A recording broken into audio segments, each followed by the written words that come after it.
Friends, welcome to my channel. आज हम लोग लेह सिटी में ही रुकने वाले हैं क्योंकि अभी तक हम लोग का परमिट नहीं बना है और यहाँ की गाइडलाइन के अनुसार बिना परमिट के हम लोग कहीं बाहर नहीं जा सकते। तो यहाँ पे 2 दिन का स्टे दिखाना होता है जिससे आपका जो बॉडी है यहाँ के वातावरण के अनुकूल हो जाती है।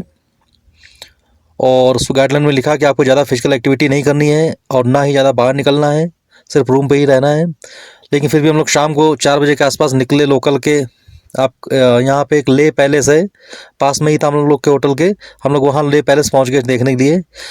लेकिन जब वहाँ पहुँचे देखा क्या, कितनी ऊंची चढ़ाई है। इसके ऊपर चढ़ के हम लोग को जाना था। किसी का मन नहीं हुआ ऊपर चढ़ने का, लेकिन एक बार थोड़ा सा ट्राई करते तो बनता है। थोड़ा सा ऊपर हम लोग चढ़े, लेकिन उतने में हम लोग की सांस फूलने लगी और ऊपर जाना था लेकिन ऊपर नहीं जाएंगे क्योंकि ऊंचाई कुछ ज़्यादा ही है। और एक ले पैलेस का रास्ता आगे से दे रखा है सीढ़ियों वाला, उस रास्ते से हम लोग जाके देखते हैं क्या है। और ये जो रास्ता आपको दिख रहा है ऊंचाई वाला, ये आपका एक ऊपर मंदिर बना हुआ है ले पैलेस के, वहाँ पे जा रहा है। तो हम चढ़ के देख रहे थे कैसा क्या है, लेकिन रास्ता बहुत ज़्यादा ख़राब था जी।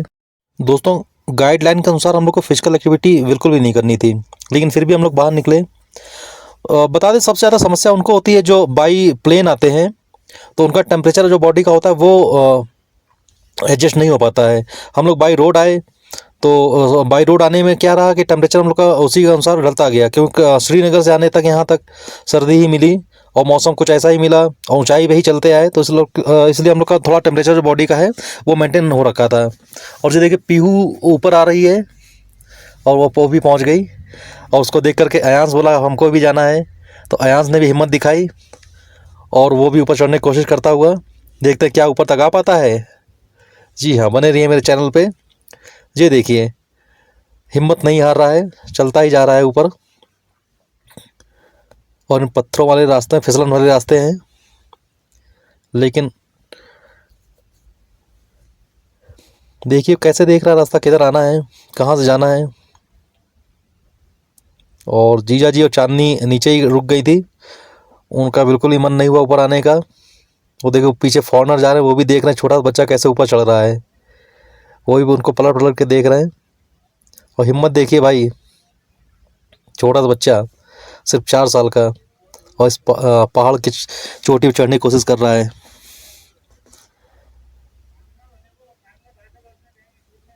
ये देखिए लेह सिटी का नज़ारा आपको दिख रहा है। ये लेह पैलेस के ऊपर से हम लोग देख रहे हैं। लेह पैलेस जो है लेह सिटी के सबसे टॉप पे बना हुआ है। और यहाँ पे एंट्री फीस लगेगी 20 से 25 रुपये एंट्री फीस है। यहाँ पे हम लोग टिकट लेकर के अंदर देखेंगे क्या है इस पैलेस में। तो यहाँ पे हम लोग ने टिकट ली और अंदर प्रवेश किया। देखिए क्या नज़ारा है। ये पैलेस जो है पूरा लकड़ियों में बना हुआ है, पत्थर और लकड़ियों से बनाया गया है। और इसमें 9 मंजिल इमारत है। ये 9 अंक जो है उसको शुभ माना गया है यहाँ पे। और एक बुद्धिस्ट टेम्पल बोल सकते हैं, उस तरीके का पैलेस है। यहाँ पे देखो बताया गया आपका कैसे क्या है। यहाँ पे फोटो गैलरी है पूरी यहाँ पे। तो यहाँ का इतिहास इस पे दी जाएगा आपका, कैसा क्या इतिहास था, किसने बनवाया, कैसा है। जो लॉर्ड बुद्धा। तो देखिए कितना खूबसूरत सब महल है, जिसका पूरा महल का पूरा मैप लगा रखा है। और जो आप देख रहे हैं पिलर भी आप यहाँ लकड़ी के बने हैं, छतें भी लकड़ी की बनी हुई हैं। पूरा महल जो है लकड़ियों पे ही टिका हुआ है और सुरक्षा की दृष्टि से इतना ज़्यादा मजबूत है कि आज 150 साल हो गए, लेकिन अभी भी ये इतना एक भी लकड़ी इसकी नहीं टूटी है। अब लोग दूसरे फ्लोर पे जाके देखते हैं क्या है। चले चलते ऊपर वाली फ्लोर पे। तो ऊपर क्या था, एक पवित्र गुफा बनी हुई थी, उसका एक फ़ोटो शॉप, फिर से फ़ोटो गैलरी थी। वहाँ पे घूमा हम लोगों ने, फ़ोटो शूट वगैरह किए। उसके बाद फिर से अंदर पहुँचे एक फ़ोटो गैलरी में। लमायू के बारे में पूरा लिखा हुआ था। लमायू विलेज है जो, वो बहुत ही पवित्र विलेज माना जाता है यहाँ का। उसका नींबू विलेज था जहाँ पे संगम है 2 नदियों का। और इसी तरीके की और भी पूरा इतिहास इनका लिखा हुआ था यहाँ पे। तो हम लोग कुछ देर यहाँ रुके और फ़ोटो गैलरी वगैरह देखी। उसके बाद फिर हम लोग ऊपर चले और सबसे टॉप में आ गए। अब ये देखिए जो लेह शहर है वो पूरा पहाड़ियों से घिरा हुआ है, चारों तरफ पहाड़ भी पहाड़ है। दिखाता है आपको 360 व्यू में, देखिए चारों तरफ सिर्फ पहाड़ ही पहाड़ है। जब तो बर्फ़ थोड़ी कम हो गई है, इस बार सर्दियों के मौसम में पूरी बर्फ़ से ही ढकी रहती है और लेह सिटी भी पूरा बर्फ़ से ढक जाता है। तो लेह जो है सर्दियों में बंद हो जाता है पूरी तरीके से, आवागमन पूरा बंद होता है, यहाँ पूरा बर्फ़ से ढका रहता है। ये देखिए चारों तरफ पहाड़ ही पहाड़ है, सिर्फ पहाड़ों के बीच में बना हुआ है लेह सिटी। कितना सुंदर नज़ारा है, पहाड़ देखिए कितने अच्छे अच्छे पहाड़ हैं, और ये देखिए कितना अच्छा सा नज़ारा देख रहा है लेह सिटी का। लेह का 9 मंजिला शाही महल मस्तिष्क में घूमता है।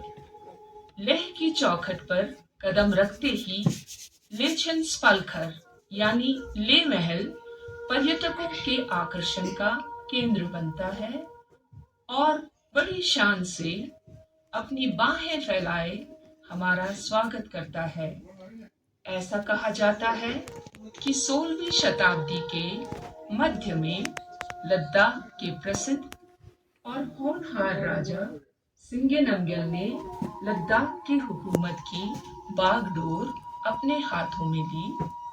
अपने पिता राजा जमयंग नमग्यल की निशानदेही की हुई पहाड़ी पर सलाह मशवरे से एक ऐतिहासिक महल बनवाने का फैसला हुआ।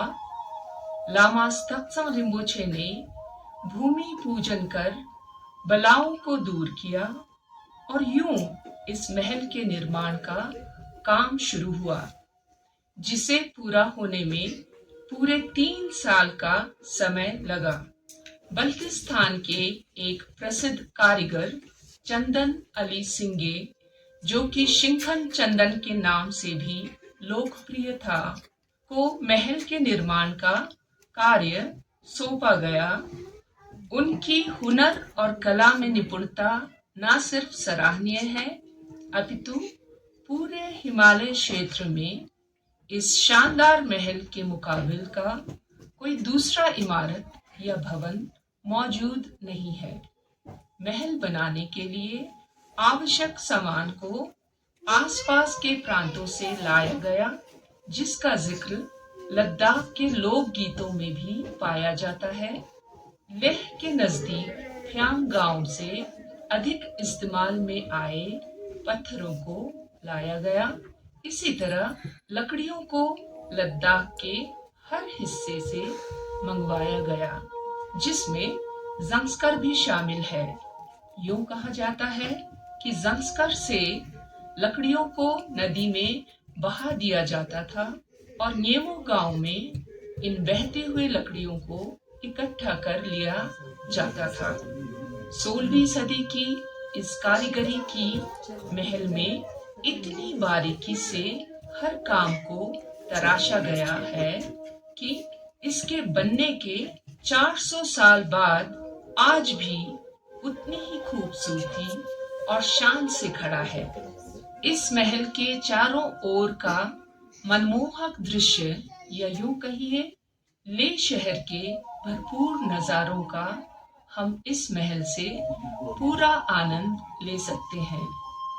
प्राकृतिक पैलेस से निकलने के बाद हम लोग सीधे नीचे आ गए, जहाँ पे लोकल मार्केट लगी हुई थी। जो मार्केट पूरी तरीके से तिब्बतियन और बुद्धिस्ट मार्केट है।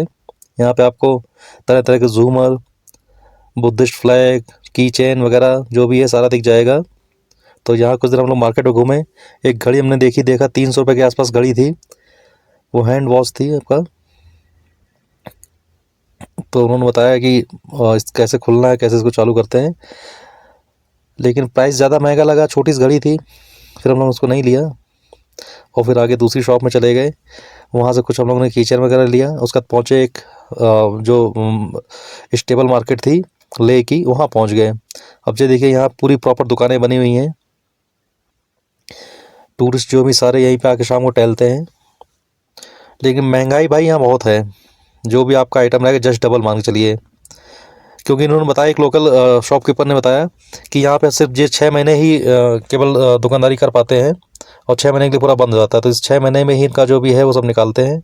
और ये देखिए लोकल आपका पेड़ पौधे यहाँ के हैं, ये लोकल सब्जियाँ हैं जो पालक के तरीके लग रही, लेकिन पालक नहीं है, कुछ और भी सब्जी है। तो ये देखिए आलू रखी हुई है और ये ड्राई फ्रूट्स वगैरह रख के बेच रहे हैं लोकल में ही। ये सब्जियां बिक रही हैं यहाँ पे। धनिया मूली की तरह दिख रही है लेकिन धनिया नहीं है, ये कुछ लोकल की ही कोई सब्जी है। और इस तरीके हम लोग ले की मार्केट पूरा घूमते रहे। शाम हो चुकी थी, वहाँ पे हम लोगों ने कुछ वहाँ पे हल्का फुल्का नाश्ता किया और शाम को हमको यहीं पे रुकना था, मतलब ले पे ही रुकना है, इसलिए हम लोग यहीं घूम रहे थे। यहीं से खाना वाना खा के रूम पे जाएंगे। और ये लद्दाख पुलिस ट्रैफिक व्यवस्था बहुत अच्छी बना रखी है यहाँ पे। सारा गली पे वन वे है, ज़्यादातर गाड़ियों को रुकने नहीं देते हैं, तुरंत उसको आगे बढ़ा देते हैं। उसके बाद हम लोग पहुँचे, एक रेस्टोरेंट दिखा हम लोग को, एक चाइनीज़ रेस्टोरेंट था। अंदर जाके देखा तो क्या है भाई यहाँ का नज़ारा, वही आपका बन, बर्गर, पेटीज़, डोनट्स वगैरह रखे हुए थे, चॉकलेट। तो कुछ देर हम लोग यहाँ पे रुके, लेकिन हम लोग ने यहाँ पे कुछ भी नहीं खाया। भाई इतना महंगा था, क्या खाते। एक बर्गर भी अगर आप ले रहे थे तो 250 रुपये से कम का बर्गर नहीं था। उसके बाद हम लोग पहुँचे एक छोटी सी शॉप में, वहाँ पे आइसक्रीम पहले तो खाई। उसके बाद फिर हम लोग ने ऑर्डर किया मोमोज़ का। तो देखते भाई यहाँ के मोमोज़ कैसे होते हैं। तो अपने यहाँ तो बहुत हम लोग मोमोज़ खाए हैं, लेकिन यहाँ के मोमोज़ देखते क्या है, क्योंकि ये चाइना से लगा हुआ है तो हो सकता है कुछ स्पेशल मोमोज़ हो। चलिए देखते, ट्राई करते हैं। उन्होंने भैया ने हमको मेयोनीज़ दी और एक चटनी दी। उस चटनी के साथ इसको ट्राई करके देखते हैं क्या सच में ये इधर का मोमोज़ कुछ अलग है। देखते भैया कैसे मोमोज़ आते हैं। बस अब वेट नहीं हो रहा है, लाइए भैया बहुत तेज भूख लगी है। जी हम लोग के मोमोज़ आ गए, एक प्लेट खा के ट्राई करके देखते हैं।